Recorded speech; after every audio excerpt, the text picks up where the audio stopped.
The massive ship moved through space like a metal mountain. Captain Vextar stood on the bridge of the Dominion's edge, watching the blue and green planet grow larger on the viewing screen.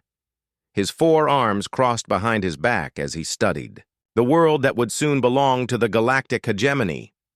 "Status report," Vextar said to his crew. His voice was deep and rough, like rocks grinding together. "The 3rd planet shows signs of life, Captain," said Commander Nexus from her station. "Large concentrations of primitive beings. They appear to be spread across most of the land masses." "Any weapons detected?" Vextar asked. The weapons officer, a tall creature with 6 eyes, checked his instruments. "Nothing significant, sir. Some crude metal projectile devices. Chemical explosive compounds in small quantities. No energy weapons, no shield generators, no spacecraft capable of leaving their atmosphere." Vextar nodded. This was exactly what he expected. Another primitive world, ripe for the taking. The hegemony had conquered hundreds of such planets. The pattern was always the same. The primitives would panic, maybe throw some rocks or fire, their basic weapons, then surrender when they realized how outmatched they were. "Any signs of advanced technology?" he asked. Lieutenant Zeph, the ship's science officer, looked up from his console. He was younger than the others, with bright green skin and curious eyes. "Sir, I'm detecting some unusual readings. The beings appear to have built large facilities that process various chemical compounds. The energy signatures are strange." "Strange how?" Vextar turned to face him. "Well, sir, they seem to be splitting heavy atomic elements in controlled reactions. They're also producing and storing large quantities of volatile chemicals. Some of their facilities show readings that suggest they can create extremely powerful explosive reactions." Commander Nexus laughed, a sound like metal scraping. "Lieutenant, these are primitives. They probably burn things for heat and light. Don't let some chemical fires worry you." "But, sir," Zeph continued, "the scale of these operation seems unusually large for basic heating and lighting needs." Vextar waved a dismissive hand. "Enough. Primitives often waste resources because they don't understand efficiency. Begin the standard occupation protocol." The Dominion's edge was a kilometer long and bristled with enough weapons to crack a planet's crust. It carried over 10,000 crew members and enough firepower to destroy an entire solar system. Around it, 50 smaller ships spread out like a metal web, each one larger than anything the primitives below had ever built. "Sir, we're receiving transmission attempts from the planet's surface," the communications officer reported. "Let me hear them," Vextar said. A crackling voice filled the bridge, speaking in the primitive language that their computers quickly translated. "Unknown vessels. This is Earth Control. Please identify yourselves and state your intentions. We come in peace and wish to establish peaceful contact." The bridge crew erupted in laughter. Vextar smiled, showing rows of sharp teeth. "They want to establish contact. How amusing. Open a channel."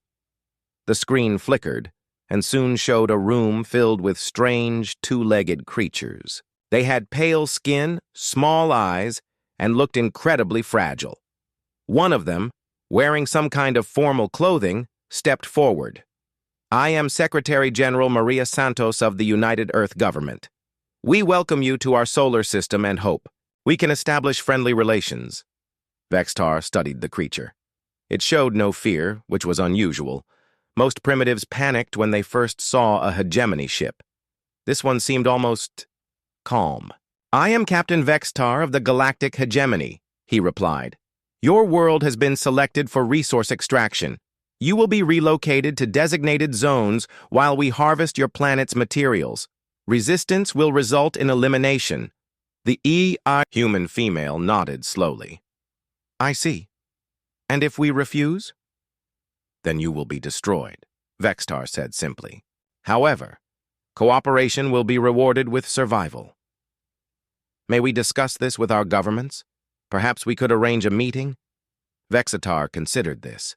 It was sometimes useful to have a few cooperative primitives to help manage the others. "Very well. You may send a delegation to my ship, but understand, this is not a negotiation. This is an announcement of your new reality."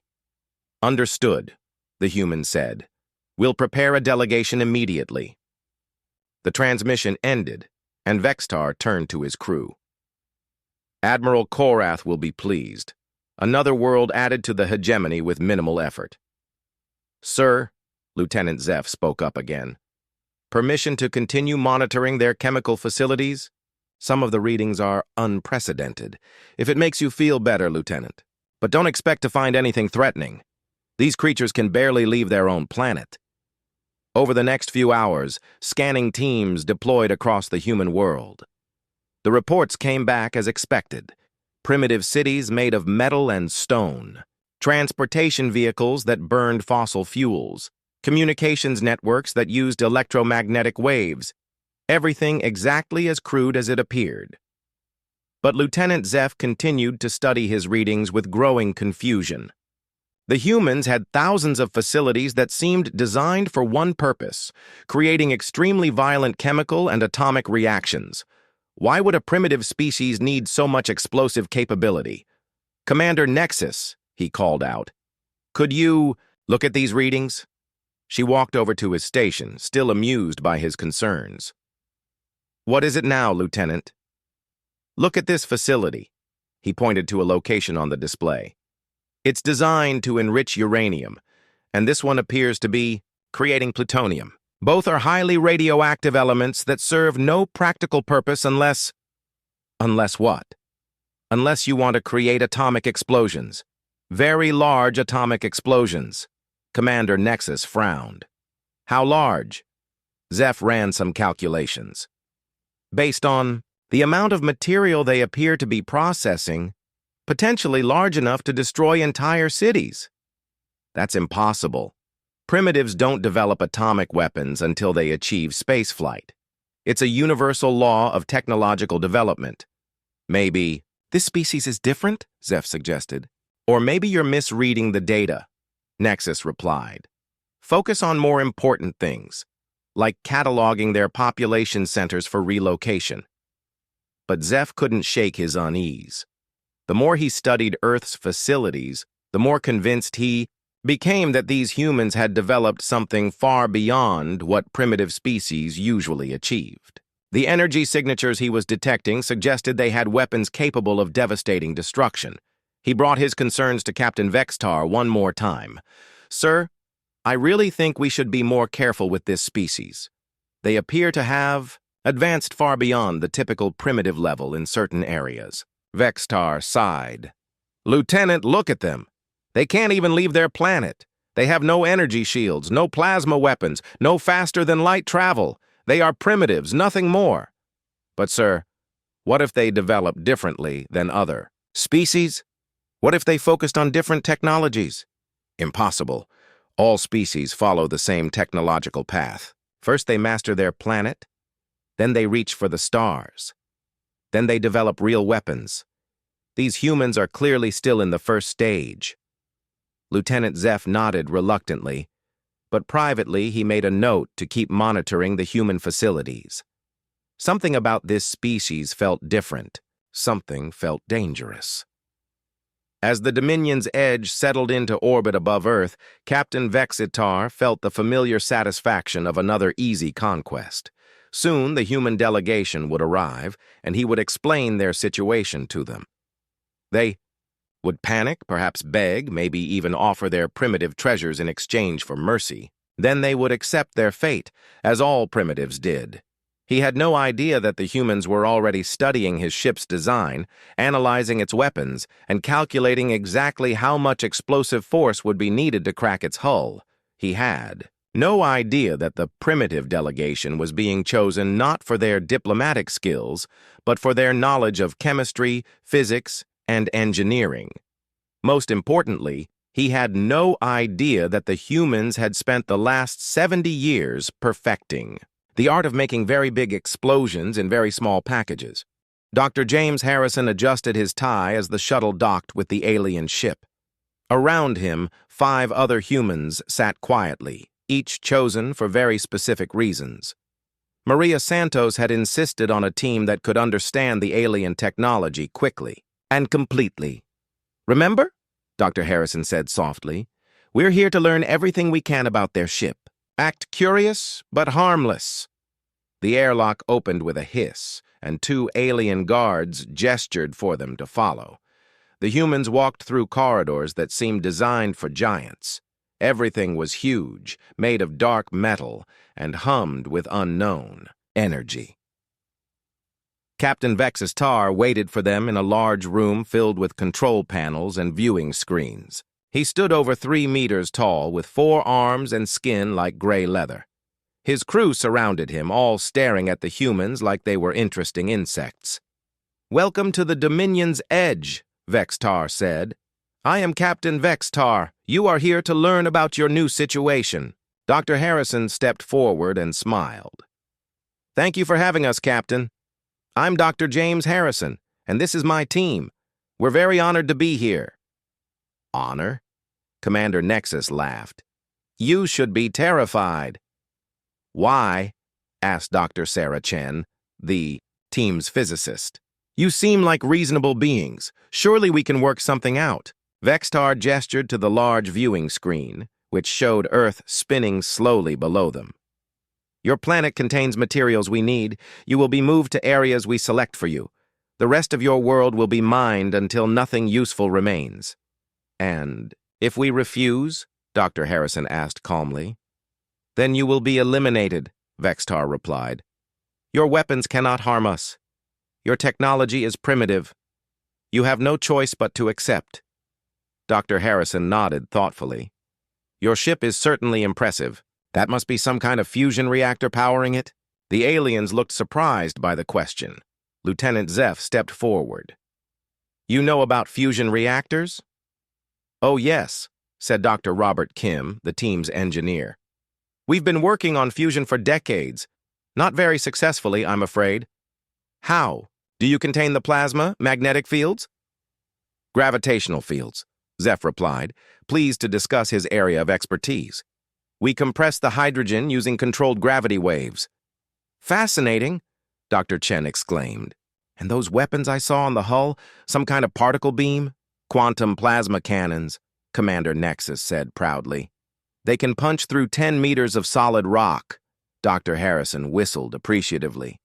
"Amazing. We've never seen technology like this. Would it be possible to see more of your ship? We're very curious about how everything works." Captain Vex-Tar considered this. These humans seemed properly impressed by hegemony technology. Perhaps showing them the ship's power would make them more cooperative. "Very well," he decided. "Lieutenant Zeph will give you a tour.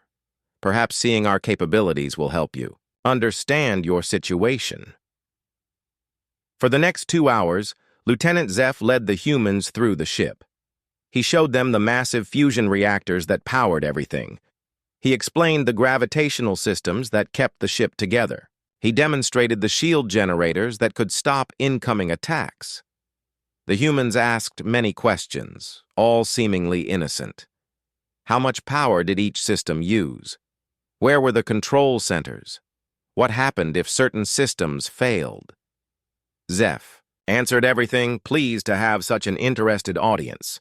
"And this controls the entire power grid?" Dr. Kim asked, pointing to a large control panel.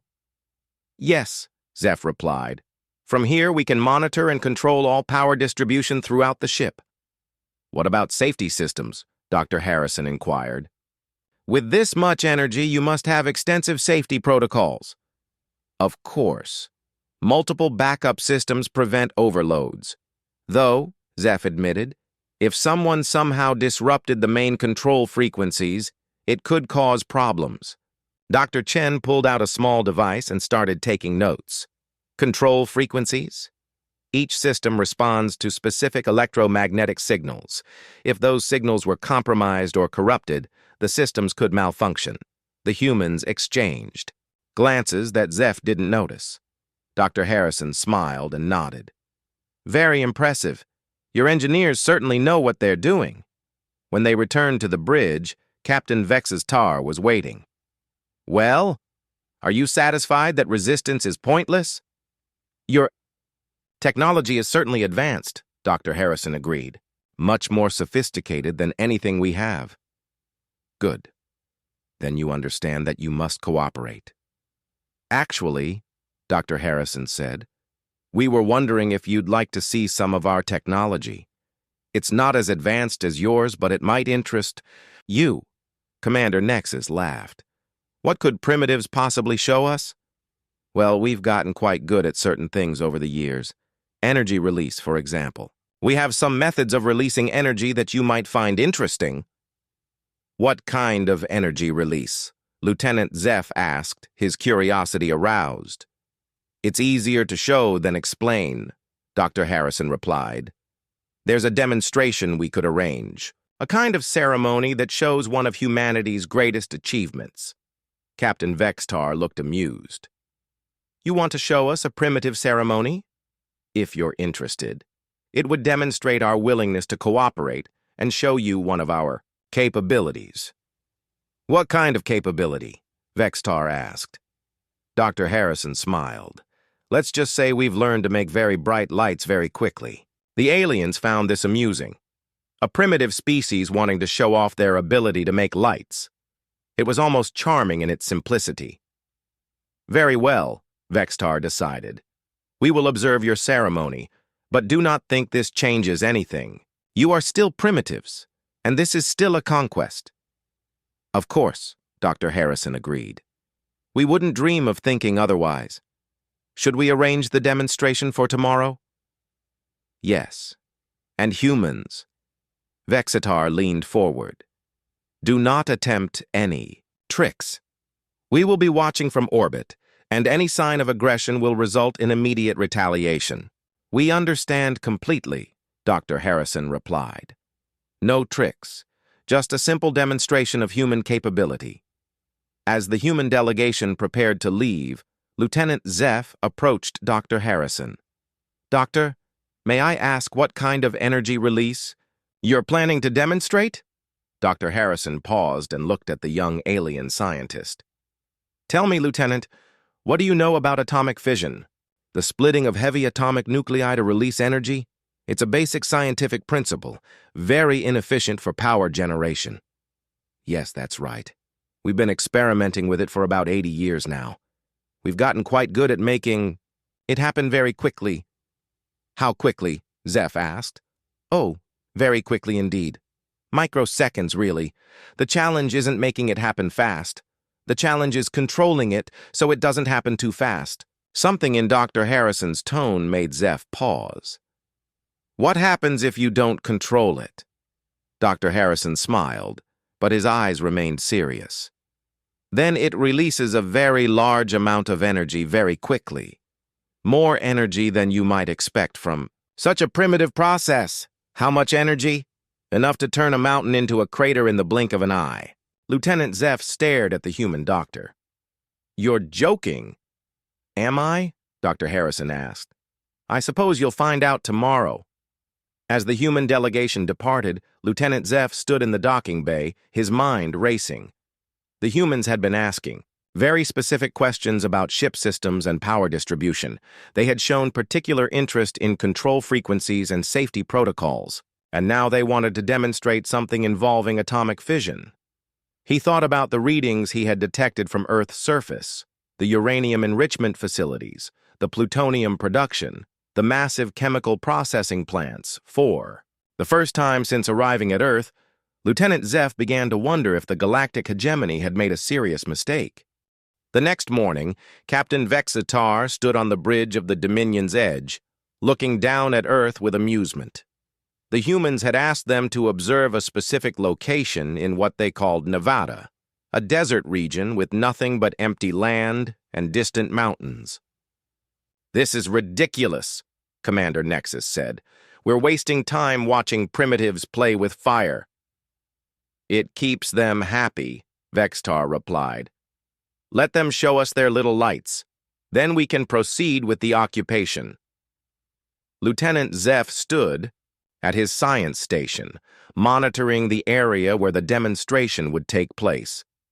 He had spent the night reviewing his readings from Earth's surface, and his unease had only grown. The humans had too many facilities designed for one thing, creating massive explosions. "Sir," he said, "I really think we should be more careful. The energy signatures from their facilities suggest they might have capabilities we don't understand." "Enough."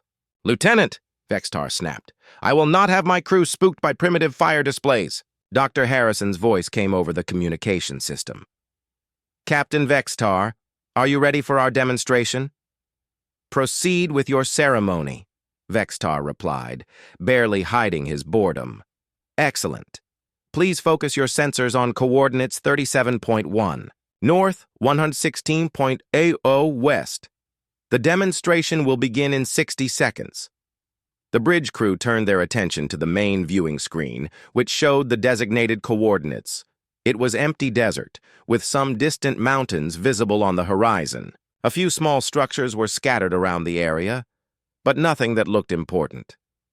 "I see nothing but sand and rocks," Commander Nexus observed. "Wait for it," Dr. Harrison's voice said calmly. Lieutenant Zeph adjusted his sensors to maximum sensitivity. "Sir, I'm detecting several humans in the area, but they're moving away from the central coordinates. Also, there appears to be some kind of device." The world went white. Even filtered through the ship's sensors and viewing screens, the flash was blinding.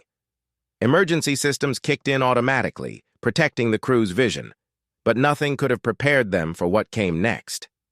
The explosion started as a sphere of pure light, brighter than Earth's sun. It expanded rapidly, consuming everything in its path. The ground simply vanished, replaced by a growing ball of fire and energy. The shockwave raced outward, flattening everything for kilometers around. When the light finally faded, a massive crater had appeared where mountains once stood. The earth had been carved away as if by the hand of a god. Steam and strange radiations rose from the destruction, creating an otherworldly sight that none of the aliens had ever seen. The bridge was completely silent. "What was that?" Commander Nexus whispered. Lieutenant Zeph frantically checked his instruments. "Sir, the energy release was equivalent to several of our smaller ship-to-ship weapons. The electromagnetic pulse temporarily disrupted our sensors, and the radiation signature, it's consistent with uncontrolled atomic fission."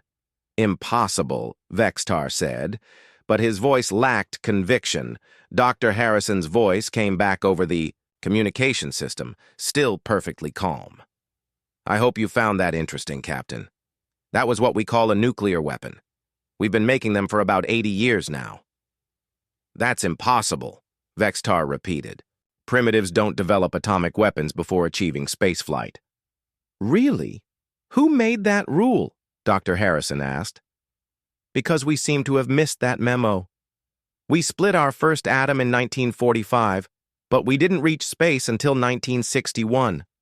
I suppose we do things a bit differently here."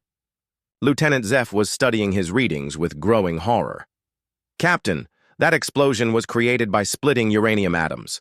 The device appears to have been quite sophisticated. The yield was precisely controlled, and the delivery method was elegant." "How many of these weapons do you have?" Vexatar demanded. "Oh, thousands," Dr. Harrison replied casually. "That was actually one of our smaller demonstrations. Some of our weapons are much larger. We call them hydrogen bombs. They use fusion instead of fission. Much more efficient." "Thousands?" Commander Nexus's voice cracked. "Well, we had to build a lot during something we called the Cold War. Two groups of nations spent about 50 years pointing these weapons at each other, just in case. We've reduced the numbers since then, but we still keep plenty around. You never know when you might need to turn a mountain into a crater." Vextar stared at the destruction on the viewing screen, a weapon that could carve mountains out of existence. And the humans had thousands of them. But your technology is primitive," he said weakly. "In some ways, yes," Dr. Harrison agreed. "We can't travel faster than light. We don't have energy, shields. But we got very good at making things explode. It was sort of a specialty of ours for a while. Lieutenant Zeph was checking his original readings from Earth's surface. "Captain, those facilities I detected, they're not for heating and lighting. They're for producing weapons-grade nuclear material.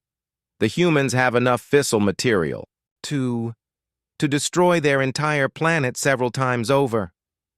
"Why would you build weapons that could destroy your own world?" Vextar asked. "Because we're very good at making bad decisions," Dr. Harrison replied.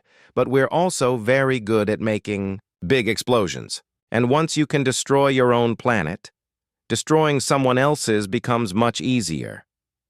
The implications hit Vexatar like a physical blow. These weren't primitives. These were beings who had developed weapons of mass destruction and somehow managed not to wipe themselves out. They had built a civilization on top of enough explosive power to crack worlds. "Those transportation systems we detected," Commander Nexus said suddenly. "The missiles, intercontinental ballistic missiles," Dr. Harrison confirmed.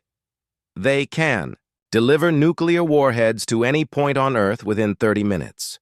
We built them to fight each other, but they work just as well against targets in orbit." "You're threatening us?" Vextar's voice was dangerous. "Not at all," Dr. Harrison replied. "I'm just explaining our capabilities. You asked to see what humans could do, so we showed you. We can turn mountains into craters. We can deliver those weapons anywhere on our planet or in orbit around it. And we have enough of them to do it thousands of times." Lieutenant Zeph was running more calculations. "Sir, if they targeted our ship with several of these weapons, our shields would protect us," Vextar said, but he sounded uncertain. "Actually," Dr. Harrison interjected, "we've been studying your shields since you arrived. They're designed to deflect energy weapons and projectiles, but they're not very effective against massive overpressure waves. Nuclear weapons don't just release energy, they create tremendous pressure waves that can crush things from the outside in." "You've been studying our shields?" Commander Nexus asked. "Oh yes, we've been listening to your communications, analyzing your energy signatures, and modeling your defensive systems. It's what we do. We're very curious about things that might kill us." Vextar felt the world shifting around him. Everything he thought he knew about this species was wrong. They weren't primitives cowering before superior technology. They were beings who had looked at the power to destroy worlds and decided to master it. "What do you want?" he asked. "What we've always wanted," Dr. Harrison replied. "To be left alone to figure things out ourselves. We're not interested in conquering other worlds. We have enough trouble managing our own. But we're very interested in making sure nobody conquers us." "And if we refuse?" There was a pause before Dr. Harrison answered. "Well, Captain, we've shown you that we can turn mountains into craters. Your ship is much smaller than a mountain, and we have many more weapons than the one we just demonstrated." Lieutenant Zeph looked at his readings one more time. "Captain, the humans are right. Our shields wouldn't protect us against a coordinated nuclear attack. And if they have thousands of these weapons..." Vexatar stared at the crater where mountains had been. For the first time in his long military career, he faced an enemy that could destroy him completely. These humans had spent decades perfecting the art of annihilation, and they had the weapons to back up their words. "Perhaps," he said slowly, "we should discuss alternative arrangements." The emergency meeting room aboard the Dominion's Edge felt smaller than usual. Captain Vexistar sat at the head of the table, his 4 arms folded as he tried to process what he had learned. Around him, his senior officers looked shaken and confused. Dr. Harrison sat across from them, still wearing the same calm expression he had maintained throughout their encounters. His team had joined him, and they all seemed remarkably relaxed for beings who had just threatened an entire alien fleet. "Let me understand this correctly," Vextar said slowly. "You are telling me that your primitive species has developed weapons capable of destroying planets?" "Not destroying planets," Dr. Harrison corrected. "That would take much larger weapons than we currently possess. But we can certainly make large portions of planets uninhabitable. We can kill all life on continents. We can create radioactive, wastelands that last for thousands of years. Lieutenant Zeff had been studying the data from the nuclear demonstration for hours. The energy release we observed was approximately equivalent to 20,000 tons of chemical explosives. But Dr. Harrison said this was one of their smaller weapons. Our current generation of weapons ranges from about 10,000 tons equivalent, up to, well, let's say significantly more, Dr. Sarah Chen replied. The largest weapon we ever tested released energy equivalent to 50 million tons of explosives. The aliens stared at her in stunned silence. 50 million tons? Commander Nexus repeated weakly. That was the Tsar Bomba, tested by the Soviet Union in 1961. We decided it was too big to be practical, so we built smaller ones instead. Smaller. Ones that could still level entire cities, Dr. Harrison added. We found that having many medium-sized weapons was more effective than having a few very large ones. Vextar's mind reeled. How many of these city-destroying weapons do you possess? The exact number is classified, but it's measured in thousands. Between all the nuclear powers on Earth, we probably have enough weapons to end civilization as we know it. Nuclear powers? Lieutenant Zeff asked. There are multiple groups that possess these weapons? 9 nations currently have nuclear weapons, Dr. Harrison confirmed. Though the United States and Russia have the majority of them. We spent several decades in what we called an arms race, trying to build more and better weapons than each other. You were preparing to fight each other with planet-killing weapons? Vextar asked in disbelief. Oh, we were doing more than preparing, Dr. Harrison said. We came very close to actually using them several times. There were incidents where the world was minutes away from nuclear war.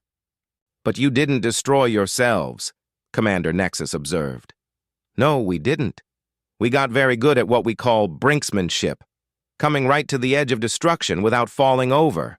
It's a uniquely human skill, I think. Dr. Robert Kim leaned forward. The interesting thing is that we developed this capability very early in our technological development. We had nuclear weapons decades before we had computers, satellites, or even basic space travel. That's impossible, Vexitar protested. No species develops such destructive capability before achieving interstellar travel. It violates all known patterns of technological development. Well, Dr. Harrison said with a slight smile, humans have never been very good at following patterns. We tend to do things our own way. Lieutenant Zeff was frantically reviewing his data. Captain, this explains all the readings I detected from their planet. Those facilities aren't primitive industry. They're sophisticated weapons production centers. What other capabilities do you possess? Vexitar asked, dreading the answer. Dr. Chen consulted a tablet. Chemical weapons that can kill every living thing across hundreds of square kilometers. Biological weapons that can spread diseases with no known cure. Kinetic weapons that use pure velocity to create devastating impacts. And delivery systems? Commander Nexus asked. Intercontinental ballistic missiles that can reach any target on Earth in under an hour. Submarine-launched missiles that can approach from underwater. Aircraft that can penetrate most defensive systems. And, Dr. Harrison paused, orbital delivery systems. Orbital? Vextar's voice cracked.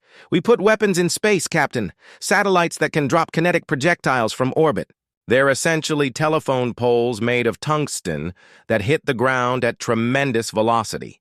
No explosives needed. Just gravity and physics. Lieutenant Zeff was pale with shock. They've weaponized space itself. We've weaponized everything, Dr. Harrison said matter-of-factly. Earth's oceans, atmosphere, and orbital space are all potential battlefields. We've spent centuries figuring out how to kill each other more efficiently. But why? Vextar asked. Why would any species develop such destructive capabilities? Because we're very good at being afraid of each other, Dr. Harrison replied. And when humans are afraid, we build bigger weapons. This changes everything, Commander Nexus said quietly. These aren't primitives. They're a species that achieved mutual assured destruction and somehow survived it, Lieutenant Zeff finished. They learned to live with weapons that could end their civilization. Dr. Harrison nodded. That's exactly right, Lieutenant.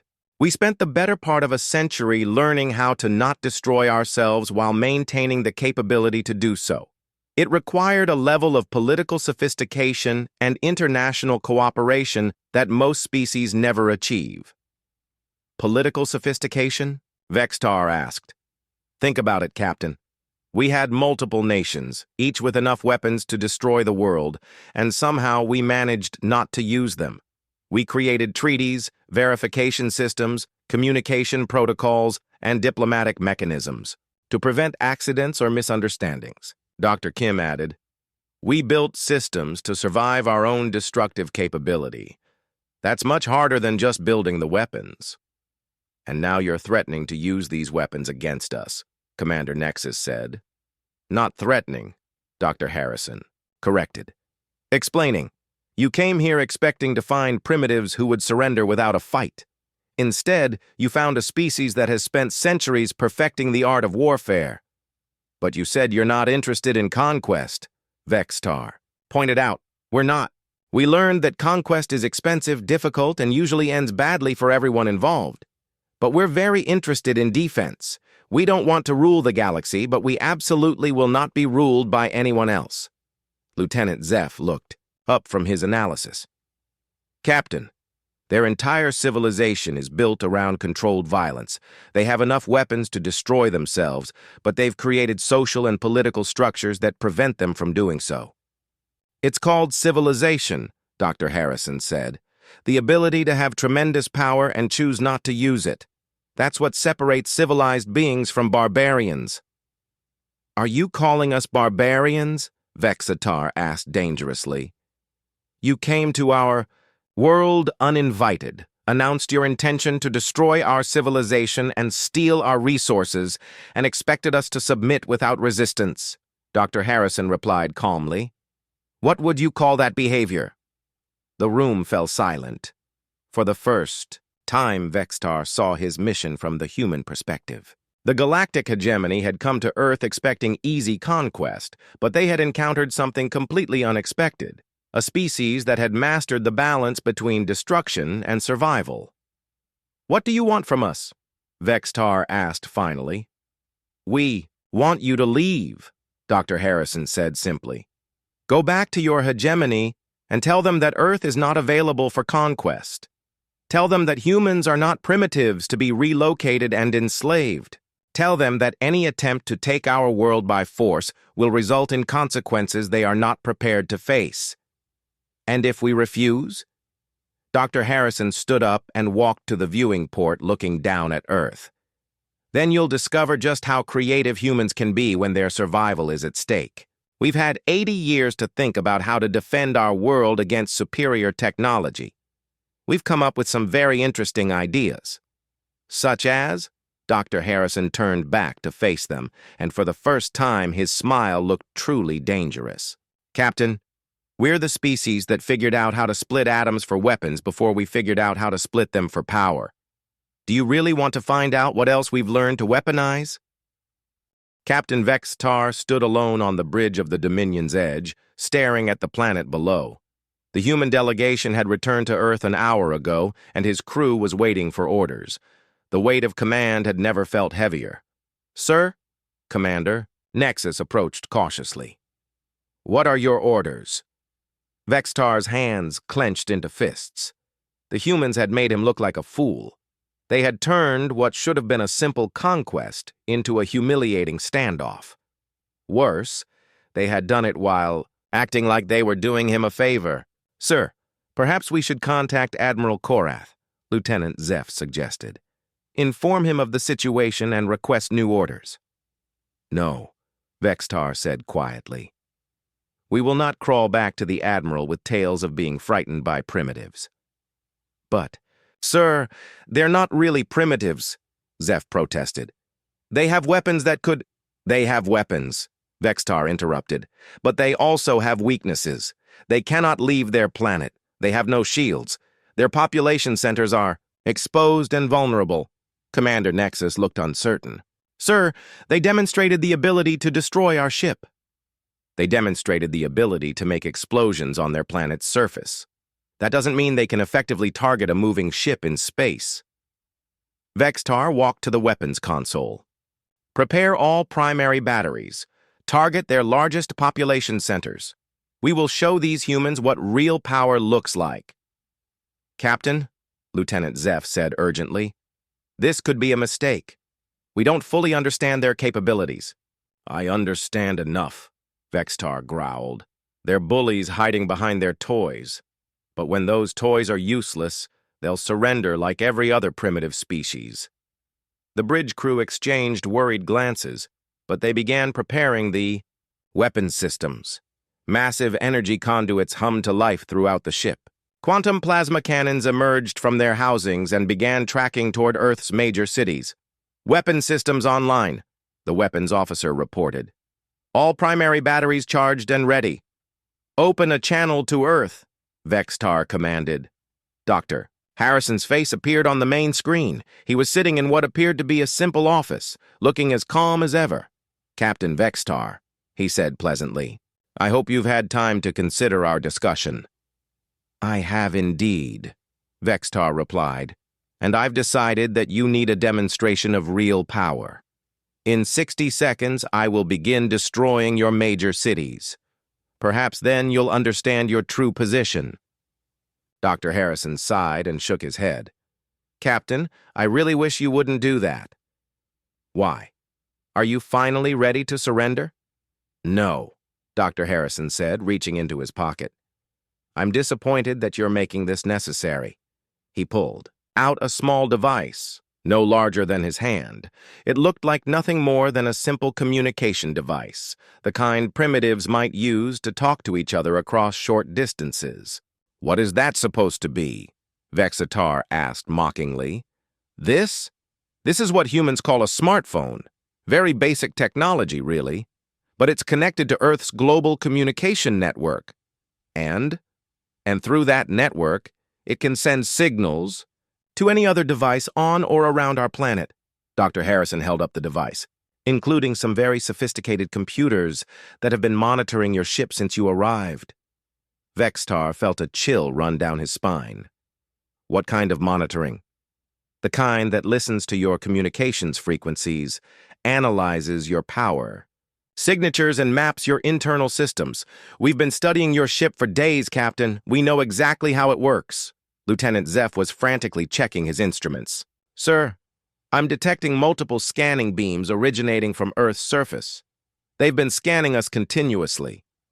When Lieutenant Zeph gave us that tour of your ship, Dr. Harrison continued, we learned some very interesting things about your fusion reactors and power distribution systems, particularly about those control frequencies he mentioned. You're bluffing, Vextar said, but his voice lacked conviction. Am I? Dr. Harrison pressed a button on his device. Your fusion reactor uses gravitational fields controlled by very specific electromagnetic frequencies to contain the plasma, correct? Alarms began blaring throughout the ship. Sir, the engineering officer called out. Something's wrong with the main reactor. The containment field is fluctuating. What kind of fluctuations? Vexatar demanded. The control frequencies are being interfered with. Something is sending conflicting signals to our systems. Dr. Harrison held up his phone again. Humans have been very good at one thing for a very long time, Captain. We're excellent at breaking things, and sometimes the most elegant way to break something isn't to hit it with a hammer. Sometimes it's to convince it to break itself. This is impossible, Commander Nexus protested. Our systems are shielded against electromagnetic interference. Against natural interference, yes, Dr. Harrison agreed. But we didn't use natural signals. We used your own control frequencies, modified to create harmonic resonances in your containment systems. It's basic physics, really. Every system has a frequency that will cause it to tear itself apart. Lieutenant Zeph was staring at his readings, in horror. Sir, the interference is cascading through our entire power grid. The reactor's safety systems are failing. Shut down the reactor, Vextar ordered. We can't, sir. The shutdown systems are controlled by the same frequencies that are being compromised. We're locked out of our own ship. Dr. Harrison's voice remained calm and conversational. The interesting thing about sophisticated technology, Captain, is that it's only as reliable as its control systems. And control systems can be hacked, corrupted, or convinced to do things they weren't designed to do. How is this possible? Vextar asked desperately. Humans have been breaking into computer systems for over 50 years. We call it hacking. We got very good at it because we spent decades trying to break into each other's military systems. When you gave us access to your ship and let us see how your systems worked, you essentially gave us the keys to your kingdom. The ship shuddered as the power fluctuations grew worse. Emergency lighting flickered on as main power systems began failing throughout the vessel. But you're primitives, Vextar protested. No, Captain. We're problem solvers. And you presented us with a very interesting problem: how to defeat a superior enemy without fighting them directly. Sir, Lieutenant Zeph called out, reactor containment is failing. We have maybe 10 minutes before a complete breach. The answer, Dr. Harrison continued, was to use your own technology against you. We didn't need bigger weapons or better shields. We just needed to understand how your systems worked and find their weaknesses. This is why you asked so many questions during the tour, Commander Nexus realized. Of course. We needed to understand your technology so we could break it, and you were very helpful in explaining exactly how everything worked. Vexatar looked around his bridge, watching his crew struggle with systems that no longer obeyed their commands. What do you want? I want you to leave, Dr. Harrison said simply. Order your fleet to withdraw from our solar system and never return. And if I refuse, then your ship will tear itself apart in about 8 minutes, and you'll have a front row seat to watch it happen. The ship shuddered again, more violently this time. Sparks flew from overloaded control panels as the fusion reactor fought against its failing containment systems. Sir, the engineering officer reported, we can restore some control if we evacuate to the escape pods. The reactor breach will destroy the ship, but the crew can survive. Vextar stared at the human on the screen. This primitive had defeated the most advanced warship in the hegemony fleet using nothing but clever signals and basic physics.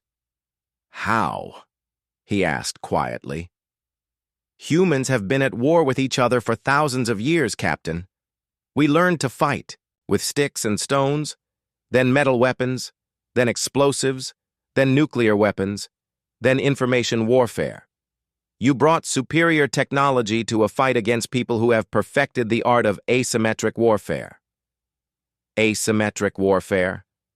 Winning. Fights against stronger enemies by using their strengths against them. You thought your advanced technology made you invincible. But the more advanced your technology, the more complex your control systems. And the more complex your control systems, the more ways there are to break them.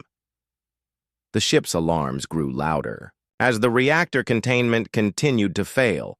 Around the bridge, crew members were preparing to abandon their stations. Evacuate the ship, Vextar ordered reluctantly. All hands to escape pods. A wise decision, Dr. Harrison said. And Captain, when you report back to your admiral, please tell him that Earth is under the protection of beings who have spent centuries learning to fight wars they couldn't win by conventional means. We don't want to hurt anyone, but we will defend ourselves, using any method necessary. As Vextar headed for the escape pods, he paused at the communication console. How did you do it? How did primitives like you learn to hack systems you'd never seen before? Dr. Harrison smiled. Captain, we're the species that taught machines to think, then immediately started trying to trick them into doing things they weren't supposed to do. Hacking alien technology isn't much different from hacking human technology. The principles are the same. What principles? Everything built by intelligent beings has flaws, and every flaw can be exploited if you're creative enough. We've had a lot of practice being creative,